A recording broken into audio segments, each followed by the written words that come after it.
nossa lição de hoje é sobre a lei de Deus. Em Êxodo capítulo 20, segundo livro do Antigo Testamento, Êxodo capítulo 20, versos 3 a 17, nós temos a primeira passagem que traz os 10 mandamentos. Há uma outra lá em Deuteronômio, num outro contexto, mas a primeira é essa daqui. Êxodo capítulo 20, versos de 3 a 17. Você deve acompanhar aí na sua Bíblia para você ver que eu não estou inventando. Eu estou usando aqui a Bíblia de Jerusalém, uma edição católica muito boa que a gente já usou aqui em outras lições. Devo usar hoje também a Bíblia de Thompson. Você vai poder verificar, a tradução é um pouco diferente. No lugar de Senhor ela vai usar a palavra Yahvé, mas a ideia é basicamente a mesma. Pois bem, no versículo 3 ele começa assim: não terás outros deuses diante de mim. Esse é o primeiro. O segundo: não farás para ti imagem esculpida de nada que se assemelhe ao que existe lá em cima nos céus, ou embaixo na terra, ou nas águas que estão debaixo da terra. Continuando, não te prostrarás diante desses deuses e não os servirás, porque eu, Yahvé, teu Deus, sou um Deus ciumento, que puno a iniquidade dos pais sobre os filhos e até a terceira e quarta geração dos que me odeiam, mas que também ajo com amor até a 1000ª geração para com aqueles que me amam e guardam os meus mandamentos. Aqui foi usada a palavra ciumento, provavelmente porque na nossa língua não havia uma palavra adequada para traduzir do original. Então, os que traduziram acabaram usando essa palavra. O terceiro mandamento diz assim: não pronunciarás em falso o nome de Yahvé teu Deus, porque Yahvé não deixará impune aquele que pronunciar em falso o seu nome. O quarto mandamento diz assim: lembra-te do dia do sábado para santificá-lo. Trabalharás durante 6 dias e farás toda a tua obra. O 7º dia, porém, é o sábado de Yahvé teu Deus. Não farás nenhum trabalho, nem tu, nem teu filho, nem tua filha, nem teu escravo. Naquela época o contexto era o regime, havia essa questão dos escravos, né? Nem tua escrava, nem teu animal, nem o estrangeiro que está em tuas portas. Porque em 6 dias Yahvé fez o céu. Aqui tem a motivação do mandamento, né? Ele fez o céu, a terra, o mar e tudo o que eles contêm, mas repousou no 7º dia. Por isso Yahvé abençoou o dia do sábado e o consagrou. O 5º mandamento diz: honra teu pai e tua mãe, para que se prolonguem os teus dias na terra que Yahvé teu Deus te dá. O 6º: não matarás. O 7º: não cometerás adultério. O 8º: não roubarás. O 9º: não apresentarás um testemunho mentiroso contra o teu próximo. E o 10º: não cobiçarás a casa do teu próximo. Não cobiçarás a mulher de teu próximo, nem o seu escravo, nem a sua escrava, nem o seu boi, nem o seu jumento, nem coisa alguma que pertença a teu próximo. Vê, esses são os 10 mandamentos como foram originalmente escritos. Eles são assim. Se você aprendeu eles diferente, eu espero que tenha sido só a linguagem. Mas se você aprendeu de uma maneira que está faltando um ou outro, é bom você consultar a sua Bíblia e você vai ver que na Bíblia está assim. No entanto, a gente vai analisar agora alguns textos sobre o que a Bíblia fala a respeito da lei de Deus. O primeiro texto se encontra em Mateus 19, lá no Novo Testamento. Mateus 19, confira aí na sua Bíblia. Tá bom? Mateus 19, versos 16, 17 e 18. Mateus 19, versos 16, 17 e 18. Fala da história do moço rico. Aí alguém se aproximou dele e disse: Mestre, que farei de bom para ter a vida eterna? Respondeu, Cristo, né? Por que me perguntas sobre o que é bom? O bom é um só.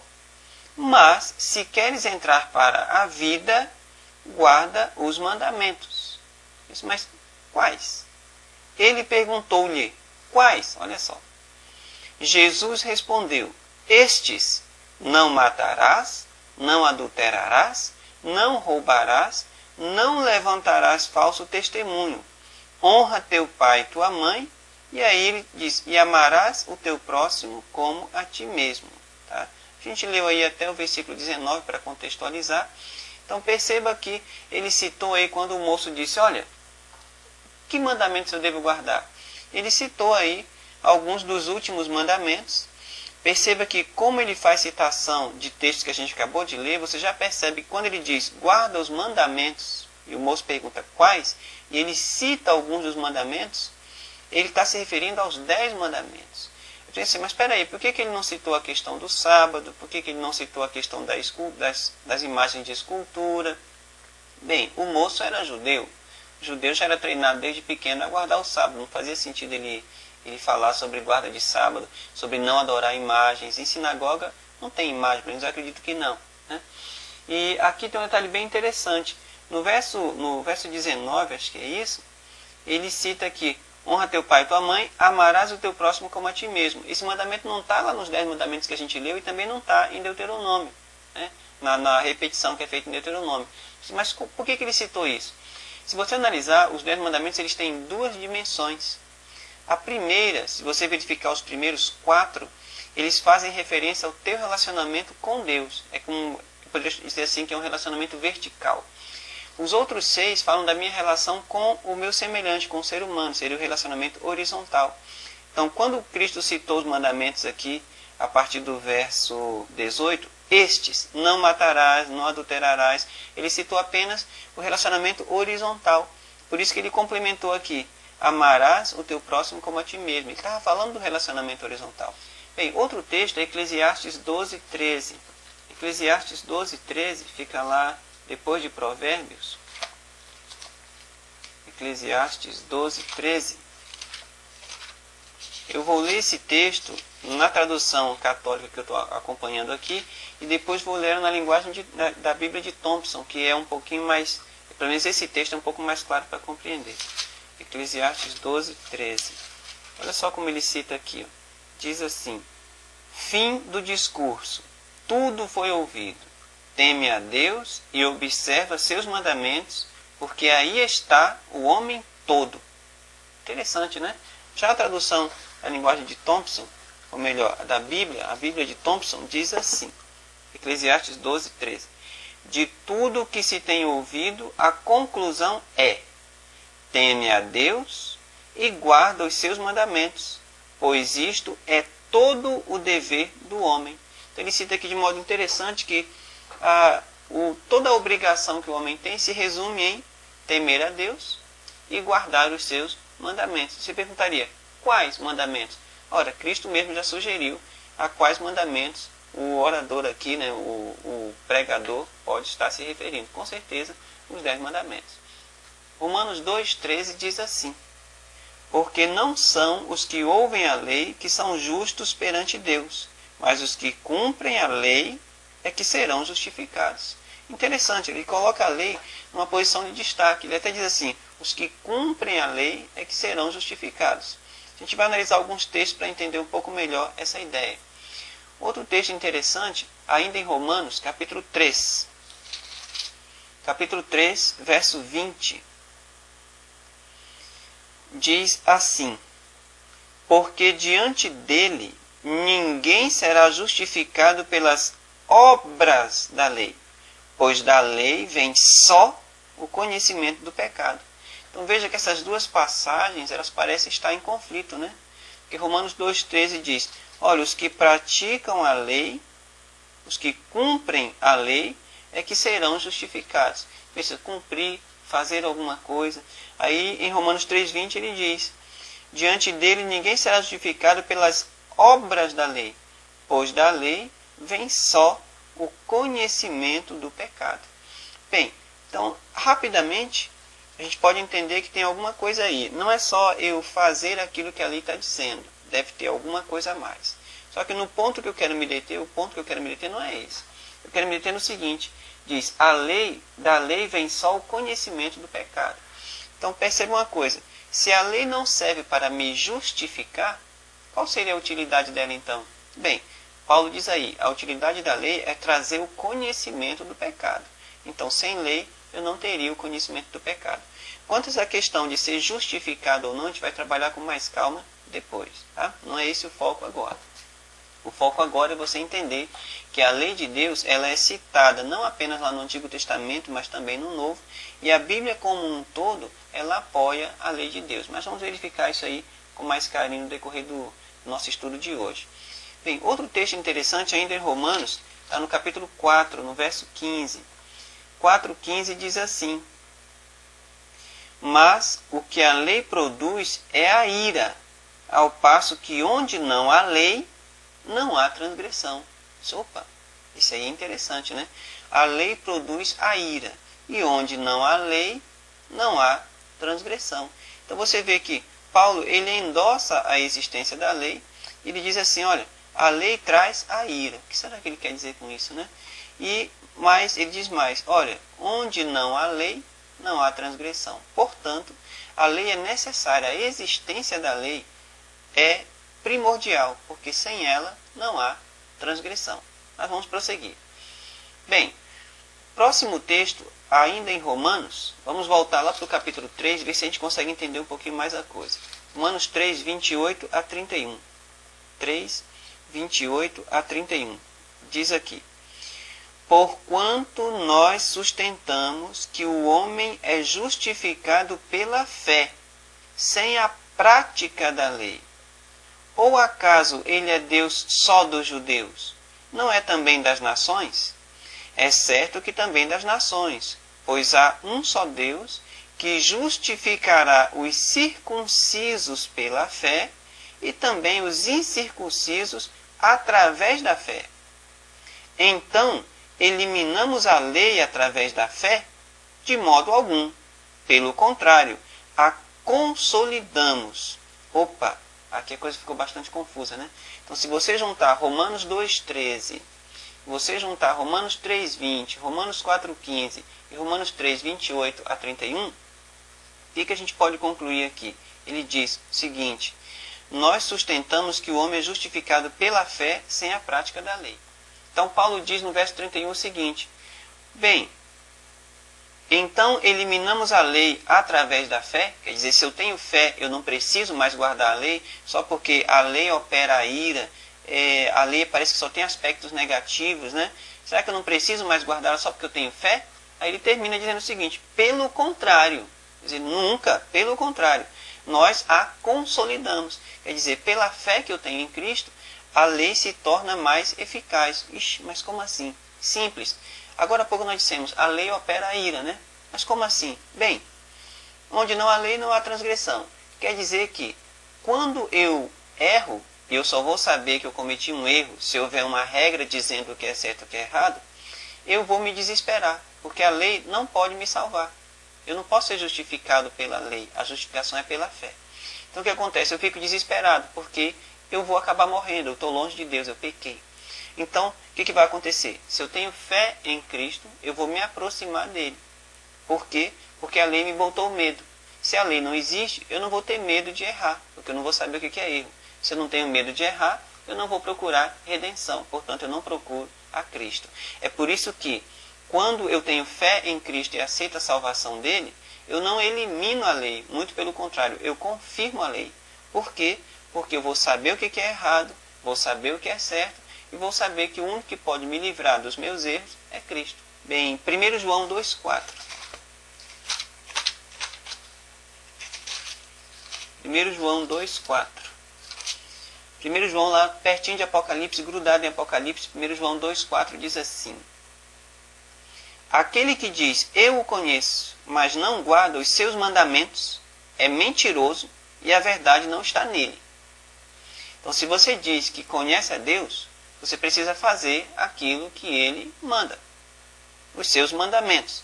Quando você lê 1 João, você percebe que ele cita muito, ele frisa muito o aspecto horizontal da lei, a minha relação com o meu próximo, meu amor ao próximo. Então, se eu não consigo manter uma atitude saudável para com o meu próximo, o amor ao próximo, eu não consigo cumprir essa segunda parte, esse aspecto da lei, né? Então, João diz assim, olha, se você diz que conhece a Deus, mas não guarda os mandamentos de Deus, você é um mentiroso. E a verdade não está em você. A verdade não estaria em mim. Tá? Mas eu deixo você analisar com mais carinho isso aí e pensar nas consequências desse texto. Bem, outro texto ainda em 1 João, aqui no capítulo 3. Capítulo 3, 1 João 3, verso 24. 3,24 diz assim. 1 João 3,24. Aquele que guarda os seus mandamentos permanece em Deus e Deus nele. E nisto reconhecemos que ele permanece em nós, pelo Espírito que nos deu. Então, olha só, aquele que guarda seus mandamentos permanece em Deus e Deus nele. Outro texto interessante, ainda em 1 João, está no capítulo 5, 1, 2 e 3. Diz assim, todo o que crê que Jesus é o Cristo nasceu de Deus. E todo o que ama ao que gerou, ama também o que dele nasceu. Nisto reconhecemos que amamos os filhos de Deus, quando amamos a Deus e guardamos os seus mandamentos. Pois este é o amor de Deus, observar os seus mandamentos. E os seus mandamentos não são pesados. Ele começa dizendo assim, olha, eu preciso crer que Cristo é o Filho de Deus, né? Ele foi o Criador de todas as coisas. E se eu digo que eu amo a Deus, então eu preciso guardar os seus mandamentos. Diz no verso 2, nisto reconhecemos que amamos os filhos de Deus. Como é que eu posso saber se eu amo meu próximo realmente? Bem, você vai saber disso quando você ama a Deus e guarda os seus mandamentos. Ele conclui, pois este é o amor de Deus, observar os seus mandamentos. E para fechar ele diz, e os seus mandamentos não são pesados. Mas espera aí, eu já tentei tantas vezes fazer o que é certo e nunca consegui, sempre erro. Como é que ele diz que seus mandamentos não são pesados? A ideia é a seguinte, você não precisa se esforçar para guardar os 10 mandamentos. Não, se aproxime de Deus e você naturalmente vai viver os 10 mandamentos. Nós vamos prosseguir. Bem, outro texto interessante, para a gente começar a fechar nossa ideia, é Provérbios capítulo 28, lá no meio da Bíblia, depois de Salmos. Provérbios 28. Provérbios 28, verso 9. Provérbios 28, 9. Diz assim. Provérbios 28, 9. O que desvia o ouvido para não ouvir a lei, até sua prece se torna abominável. Provérbios 28, 9 é muito claro que diz, se eu voluntariamente me afasto, não quero ouvir aquilo que Deus diz, eu também não posso ter a minha oração aceita por Deus. Tá? Por quê?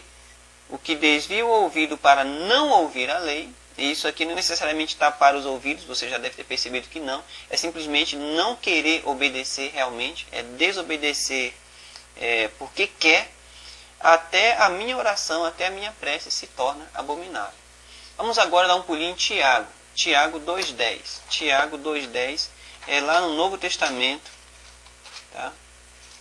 Tiago é logo depois de Hebreus. Novo Testamento, perto de Apocalipse, logo depois de Hebreus. Tiago 2,10. Tiago 2,10 diz assim. Com efeito, aquele que guarda toda a lei, mas desobedece a um só ponto, torna-se culpado da transgressão da lei inteira. Isso, puxa, pesado, né? Estranho. Aquele que guarda toda a lei, mas desobedece um só ponto, torna-se culpado da transgressão da lei inteira. Provérbios 28, 9 disse que se eu desvio os meus ouvidos de ouvir a lei, até a minha prece se torna abominável. Mas você pensa assim, será que não é a lei toda? Será que eu posso deixar de ouvir um ou outro mandamento, de acordo com a minha conveniência? Tiago 2,10 diz, olha, se você evitar, não quiser ouvir um ponto, você se torna culpado da transgressão da lei inteira. Isso é, mas que lei será que ele está falando? Se você acompanhar aqui no verso 11, diz assim, pois aquele que disse, não cometerás adultério, também disse, não matarás. Espera aí, onde é que estão esses dois mandamentos? Então, nos 10 mandamentos. Então, quando ele fala de lei aqui, de você transgredir pelo menos um ponto, já se torna transgressor da lei inteira, ele está falando dos 10 mandamentos. Então, quanto aos 10 mandamentos, Tiago, no Novo Testamento, é muito claro quando diz: se eu conheço os 10 mandamentos e eu faço questão de seguir quase todos, mas um ou outro eu evito, porque naquele momento não é conveniente para mim, eu me torno transgressor da lei inteira. Tá bom? E aí, para fechar nossa conversa, Mateus 5,17. Mateus 5,17. Não penseis que vim revogar a lei ou os profetas. Não vim revogá-los, mas dar-lhes pleno cumprimento. E para quem não conseguiu entender isso, ele diz no verso 18: porque em verdade vos digo que, até que passem o céu e a terra, não será omitido nenhum i ou uma vírgula da lei, sem que tudo seja realizado. Olha só que coisa interessante. Diz: mas espera aí, se ele vai realizar e ele já realizou, então já passou. Analisa direito o verso 17. Não penseis que vim revogar a lei ou os profetas. Não vim revogá-los. Não vim revogá-los, mas dar-lhes pleno cumprimento. Então perceba só, foi o que nós aprendemos hoje. Hoje nós aprendemos onde ficam os 10 mandamentos, Êxodo capítulo 20, versos 3 a 17. Nós aprendemos que guardar os mandamentos, guardar aquilo que a Bíblia diz, é dever de todo o homem.